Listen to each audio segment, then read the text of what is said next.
तो आज का पहला क्वेश्चन जो शिफ्ट में पूछा गया है, ये पूछा गया है कि नोंगक्रोम नृत्य महोत्सव भारत के किस राज्य में मनाया जाता है।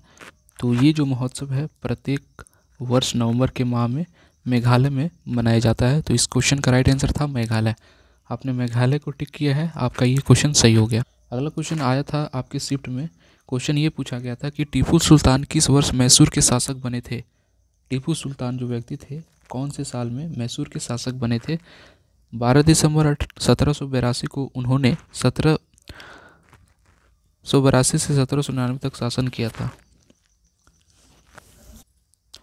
बात करें कि पिता हैदर अली जो कि 1782 में द्वितीय आंग्ला मैसूर युद्ध के दौरान हैदर अली की मृत्यु हो गई थी।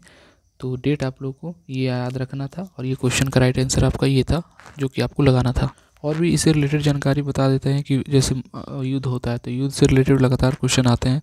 तो प्रथम आंग्ला मैसूर युद्ध हुआ था 1767 से 1769 में। दूसरा आंग्ला मैसूर युद्ध हुआ था 1780 से 84 में। और तीसरा हुआ था 1790 से 92 में। चौथा हुआ था 1799 में। तो ये युद्ध आपको भी याद रखना है ताकि आने वाले नेक्स्ट शिफ्ट में क्वेश्चन आए तो आप लोग बना पाएँ इसको। अगला क्वेश्चन आपके आया था कि मौर्य वंश का संस्थापक कौन था। मौर्य वंश, जितने भी वंश से लगातार वंश से क्वेश्चन आते हैं तो मौर्य वंश के जो संस्थापक थे वो कौन थे आपको पता होगा, चंद्रगुप्त मौर्य। देखिए क्या है कि 322 ईसा पूर्व में चंद्रगुप्त मौर्य द्वारा अशोक सबसे प्रसिद्ध मौर्य शासक बने थे। तो आप लोगों को याद रखना था अशोक, राइट आंसर अशोक था। 185 ईस्वी पूर्व में पुष्यमित्र शुंग द्वारा बृहद की हत्या और मगध में शुंग राजवंश की भी स्थापना की गई थी। तो इसलिए आपका राइट आंसर ये बना। अगला क्वेश्चन ये है कि इनमें से कौन सा नृत्य आंध्र प्रदेश से संबंधित है। आंध्र प्रदेश से एक नृत्य है जो कि संबंध रखता है। तो याद रखिएगा कुचिपुड़ी राइट आंसर आपको करना था। और भी आगे ध्यान रखिए आंध्र प्रदेश के प्रमुख जो नृत्य हैं वो है विलासनी नृत्यम, आंध्र नाट्यम, भामाकल्पम, वीर नाट्यम, दप्पू, टपेता, गुल्लू, लंबाड़ी, धीष्मा, कोटम, वाटम व मालू। ये आप लोग को याद रखना है ताकि आगे भी अगर क्वेश्चन आए तो आप लोग आसानी से इसको बना लें। अगला क्वेश्चन आया था कि 2011 की जनगणना के अनुसार जो महिला साक्षरता दर है, ध्यान से सुनेंगे, 82.14 थी और पुरुष साक्षरता कितनी थी। तो एक्चुअली पूछा यही गया कि 2011 में जो एजुकेशन का जो साक्षरता दर था वो कितना था पुरुष के लिए।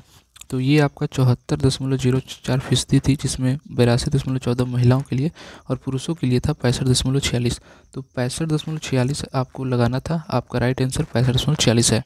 अगला क्वेश्चन आया था कि मौलिक कर्तव्य कौन सा अनुच्छेद में है।